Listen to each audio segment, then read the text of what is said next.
یہ بیان فرمائیے گا ہم صاحب، آپ پنجاب میں رہے، پنجاب کے دیہاتوں میں آپ نے دیکھا مزارات ہیں، سجادہ نشین بیٹھے ہیں، درگاہیں ہیں، بالکل معمول ہوتا ہے، لوگ جاتے ہیں مقبروں پر، وہاں پر بوسہ بھی لیتے ہیں تبرکات کا، یہاں تک کہ قبروں کو سجدہ بھی کرتے ہیں۔ یہ بتائیے گا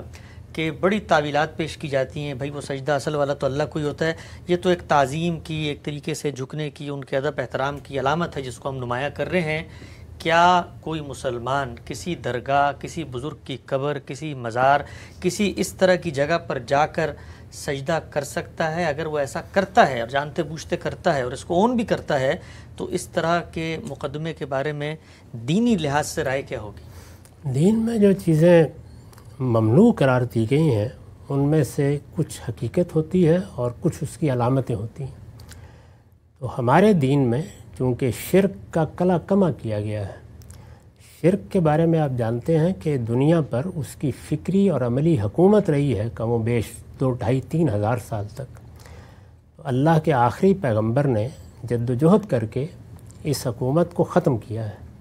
تو اس موقع کے اوپر جیسے کہ قرآن کی آیت ہے، یہ بتا دیا گیا ہے کہ اب حقیقت بھی ممنوع ہے، وہ تو ہمیشہ سے ممنوع تھی، اس کے قالب میں یا اس کی علامتوں میں جو چیزیں ہیں وہ بھی حرام کر دی گئی ہیں۔ تو اللہ کے سوا کسی کو سجدہ نہیں کیا جا سکتا، تعظیم کا بھی نہیں کیا جا سکتا، رکوع کی حد تک بھی نہیں جھکا جا سکتا۔ اسی طریقے سے جو آپ تعظیم کے وہ ذرائع اختیار کرتے ہیں کہ جو اب ہماری عبادت کے ساتھ خاص ہو چکے ہیں، جیسے ہم اللہ تعالیٰ کی بارگاہ میں قیام کرتے ہیں اور ہاتھ باندھ کر مؤدبانہ کھڑے ہوتے ہیں، یا اسی طریقے سے ہم دوزانو بیٹھ جاتے ہیں اور ایک خاص حیت کے ساتھ بڑے ادب سے دعائیں کرتے ہیں،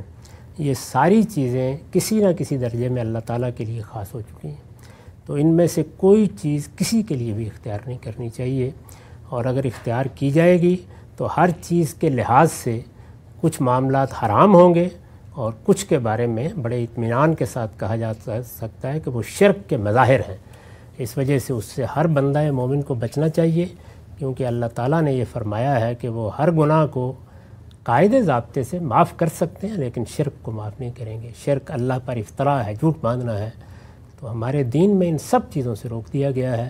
عبادت کی جتنی حیتیں ہیں، خواہ وہ قیام ہو، خواہ وہ رکوع ہو، خواہ وہ سجود ہو، خواہ وہ دوزانو بیٹھنا ہو ایک خاص طریقے سے،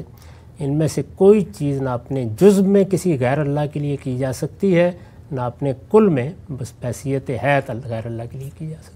اچھا ہم سے بھی آپ نے فرمایا کہ صرف اللہ کے لیے خاص ہے۔ قرآن مجید میں جب ہم پڑھتے ہیں اللہ تعالیٰ نے فرشتوں کو کہا، ان کو کہا آدم کو سجدہ کرو، تو وہاں پر تو اللہ میاں ایک بندے کو سجدہ کروا رہے ہیں۔ جی ہاں، اسی لیے میں نے عرض کیا کہ رسول اللہ صلی اللہ علیہ وسلم سے پہلے جو مظاہر کی چیزیں ہیں وہ اپنی ابتدائی صورتوں میں، جیسے آپ ایک تعظیماً سر جھکا دیتے ہیں، عربی میں اس کو بھی یہی کہا جاتا ہے،